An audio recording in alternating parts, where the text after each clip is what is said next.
मुख्यमंत्री योगी आदित्यनाथ का है। वो कह रहे हैं कि मुझे तो समाजवादी पार्टी के डीएनए पर शक है। अखिलेश यादव वही बात कह रहे हैं जो पाकिस्तान के लोग कहते हैं। देखिए, मैं उत्तर प्रदेश के अपने मुख्यमंत्री जी के लिए कुछ नहीं कह सकता, क्योंकि उन्होंने लैपटॉप इसलिए नहीं बांटे कि वो चलाना नहीं जानते। और शायद हमारे मुख्यमंत्री जी डीएनए के बारे में नहीं जानते होंगे।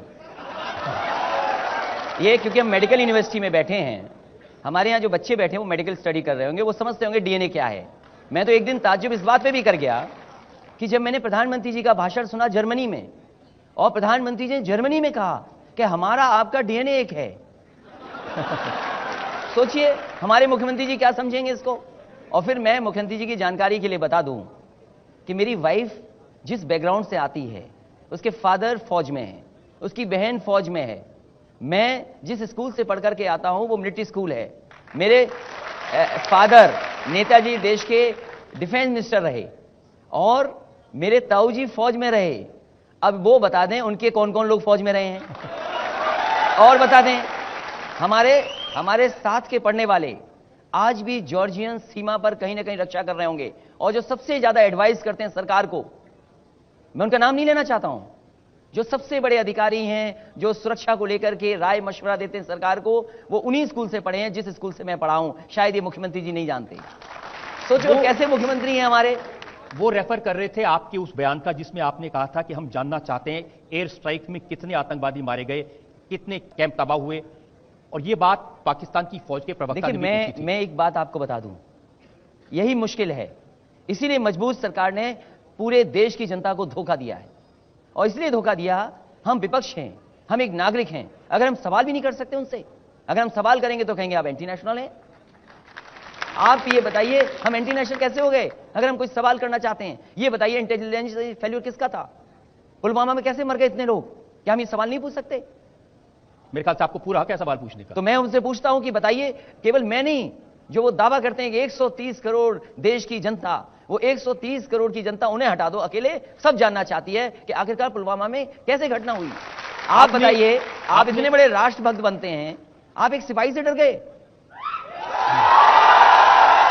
सोचिए आप। और आपके कोई ऑब्जेक्शन नहीं है, क्योंकि आप पे कोई भी धाराएं हो सकती हैं। उनकी कई धाराओं पे हो सकता है मैं कुर्सी पे था, मैंने वो कार्रवाई नहीं की जो मुझे कर देनी चाहिए थी, आज मैं सोचता हूं। तो सोचिए, कम से कम उसकी तो ऐसी कोई गलती नहीं थी। आप चुनाव नहीं लड़ने दे रहे उसको। ये फैसला तो इलेक्शन कमीशन का है। लेकिन इलेक्शन कमीशन में भी तो ये है कि सरकार जवाब ही नहीं दे रही है क्यों वो बर्खास्त हुआ है।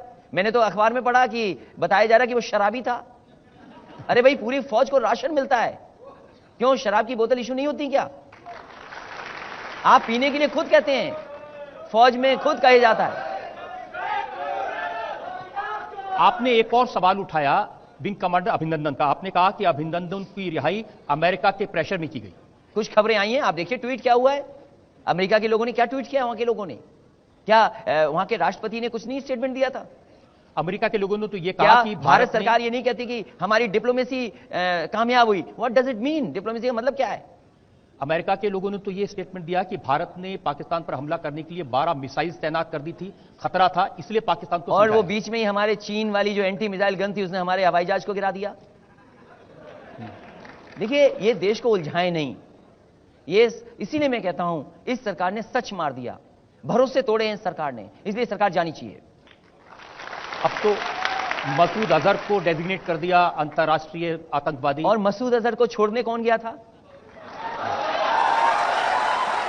बयान रिलीज किया है जिसमें कहा कि मसूद अजहर को छोड़ने का जब फैसला किया था उसमें ऑल पार्टी मीटिंग थी, सब लोग साथ में थे। चिदंबरम जी का स्टेटमेंट। तो हम कहते हैं सजगल स्टाइल पे भी ऑल पार्टिकल मीटिंग किया करें आप।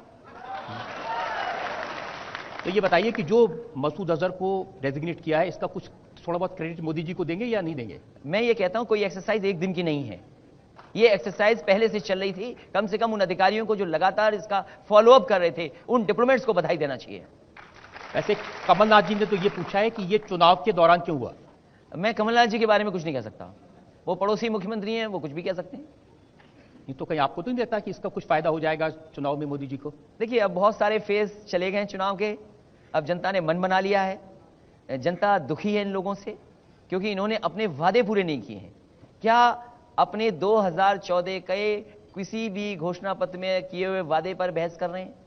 क्या एक भी नोटबंदी पे फायदा क्या हुआ क्या बता रहे हैं? क्या जीएसटी का गुणगान कर रहे हैं? क्या नौकरी दे दी इन्होंने? क्या मरने वाले किसानों के आंकड़े दे दिए? तो ये सरकार पे जवाब नहीं है, तभी सरकार गोल गोल घूम रही है। ठीक है, आपकी बात जनता तक पहुंचेगी और जनता इस पर फैसला लेगी। एक और सोशल मीडिया पर यह बहुत सवाल पूछा जा रहा है, परिवार में झगड़ा हो गया, चाचा जी नाराज हो गए, वो भी इलेक्शन के मौके पर। ठीक है, हमारा परिवार बड़ा है। ये बीजेपी के लोग आरोप लगाते थे कि आपके परिवारवाद है। कम से कम हमारे परिवार में इतना डेमोक्रेसी तो है कि कोई विचारधारा चाहता है तो अपने विचारधारा के हिसाब से जाए। और फिर हमारा परिवार, अरे भाई दूसरों का परिवार भी टूटा है, उनसे भी तो पूछो, हमारा ही थोड़ी अकेला टूटा है। आप तो आजकल सोशल मीडिया पर काफी एक्टिव हैं। सोशल मीडिया से जो सवाल आए आपसे पूछने के लिए, उन्होंने कहा कि ये पूछिए कि 26 साल पहले मुलायम सिंह ने पार्टी बनाई थी, अब आप उसके अध्यक्ष हैं, परिवार में चाचा जी, भाई, वाइफ, भतीजा सब पार्लियामेंट में चले गए। ये कोई ना समझ इंसान है जो लिख रहा है। ये ना समझ है, डेमोक्रेसी को नहीं समझता, कन्वेंशन को नहीं जानते, ये चीज इलेक्शन कमीशन की गाइडलाइंस को नहीं जानते। ऐसे ना समझ के लिए क्या मैं जवाब दूं? लेकिन ये बात तो सही है कि 40 साल से ये जब से पार्टी बनी है, परिवार के लोग ज्यादा आगे गए हैं, बाकी लोग कम। मैं आपसे ये कह रहा हूं कि ये, तभी तो मैं कहता हूं कि कन्वेंशन क्यों नहीं पढ़ते हैं आप? ये कन्वेंशन तय करता है। मैं चुनाव लड़ रहा हूं, डिंपल चुनाव लड़ रही है, जनता तय करेगी। कोई मैं बना दूंगा किसी को एमपी? देखिए, मैं आपको जितना जानता हूं, और मैं आपको बता दूं, जिनके परिवार नहीं है वो तो कहेंगे दूसरों के परिवार और टूट जाए। लेकिन आपको इतने वर्षों से जानता हूं, आपका स्वभाव तो सबको साथ लेने का है। तो आपने कोशिश नहीं की थी कि शिवपाल जी को मना लिया जाए? कभी कभी विरोधी लोग जब परिवारवाद का सवाल उठाते हैं तो हमने कहा ये कम से कम विचारधारा की आजादी तो हो। और उन्होंने कहीं ये भी कहा कि कमाल तो इस बात का है कि जिस समय हमारे और सबके घर छिन रहे थे, हमारे और नेताजी का घर छिन गया, लेकिन इसी सरकार ने देखिए हमारे चाचा को नया घर दे दिया। सोचिए आप, सरकार कहां मिली हुई है, और रात के अंधेरे में सरकार किससे मिलती है? वही घर जहां से टोटी ले गए थे आप उखाड़ के। देखिए, मेरे जैसा इंसान जिसने लैपटॉप बांटे हों, लैपटॉप दे दिए हों 18 लाख, और सवाल टोटी का नहीं है, सवाल यह कि अगर टोटी खोजी जाएगी तो कल सरकार बदलेगी तो वहां से चिलम भी निकलेगी। मेरा आपसे सवाल ये है सर, जब आपने सरकारी बंगला खाली किया था तो वहां से कुछ सामान गायब हो गए थे, और आप बोल रहे हैं कि चौकीदार चोर है। देखिए, एक मिनट, ये बात सुननी चाहिए। इसलिए देखिए, बीजेपी बहुत होशियार है। इसीलिए मैंने कहा कि हमारा घर आज भी आपको देखने जाना चाहिए। सरकार ने तो ये कहा कि करोड़ों रुपया मैंने सरकार का लगाया, जब उन्हें सच पता लगा। और मैं आपसे कहता हूं, कम से कम आपका चैनल इस बात की रिसर्च करे कि आखिरकार उस घर में पैसा कितना लगा था। मैंने अपना पैसा लगाया, मैं अपना सामान ले गया, इसमें सरकार को किस बात की चिंता होनी चाहिए? और मैं बताऊं आपको, आज आप जाइए मुख्यमंत्री आवास में, जो स्विच लगे हैं वो हमारे पैसे के स्विच लगे हैं। अगर बाबा मुख्यमंत्री जी को इतनी तकलीफ है तो वो स्विच हटा करके दूसरे स्विच लगा दें। अगर इतना सब कुछ अच्छा था तो आपके छोड़ने के बाद उस बंगले को गंगा जल से क्यों धुलवाया था? देखिए, ये जितने यहां बैठे लोग हैं सब समझदार हैं। हजारों साल पुरानी बुराई को मैं नहीं खत्म कर सकता हूं। मैं उस दिन गया, एक दिन एक्सप्रेसवे के किनारे मजदूर मिल गए मुझे 100-200। मैंने उनसे पूछा, ये बताओ इस एक्सप्रेसवे में यादव लेन कौन सी है? मजदूर बोले कि कोई यादव लेन नहीं है, ये बीजेपी वाले झूठ बोलते हैं। तो सोचो, इस देश का मजदूर गरीब जानता है कि भारतीय जनता पार्टी के लोग झूठे हैं। उनका इल्जाम तो यह है कि इस पूरे, और जो हजारों साल पुरानी बुराई है, तभी मैंने कहा कि बताओ, मेरा घर गंगा जल से धुलवाया। प्रेस के लोग कभी 8 बजे नहीं सो के उठते हैं, आपसे बेहतर कोई नहीं समझेगा बात को।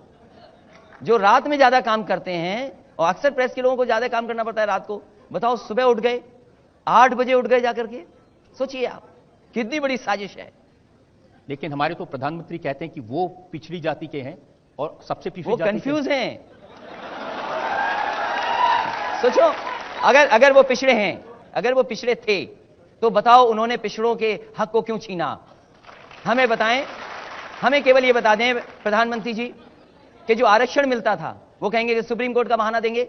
जो आरक्षण था, बताओ उन्होंने अपने लिए तो सब व्यवस्था कर ली, लेकिन औरों के लिए सब कुछ छीन लिया आपने। तो आप पिछड़े कहां थे? और केवल एक बात पे आप कंफ्यूज हो गए, आपको ये नहीं पता कि आप पिछड़े हो कि अति पिछड़े हो। इसलिए इस देश का एक ही सॉल्यूशन है, हम सब जातियों को गिन लिया जाए और जाति के जितनी आबादी है उसके हिसाब से उनको हक और सम्मान मिल जाए। लेकिन इल्जाम तो ये लगता है कि आपका जो कंसंट्रेशन है वो यादव वोट पर और मुसलमान वोट पर है। मुसलमान वोट दे दे बस काम चल जाएगा। आप भी क्यों उन बातों में आते हैं? आज समाजवादी पार्टी को हर वर्ग के लोग वोट दे रहे हैं। मुझे एक ऐसा परिवार मिला जिसके घर में 17 लैपटॉप गए थे। बोले कि हमने आपको 2017 में वोट नहीं दिया, लेकिन आने वाले समय में हम आपको वोट देंगे। अखिलेश जी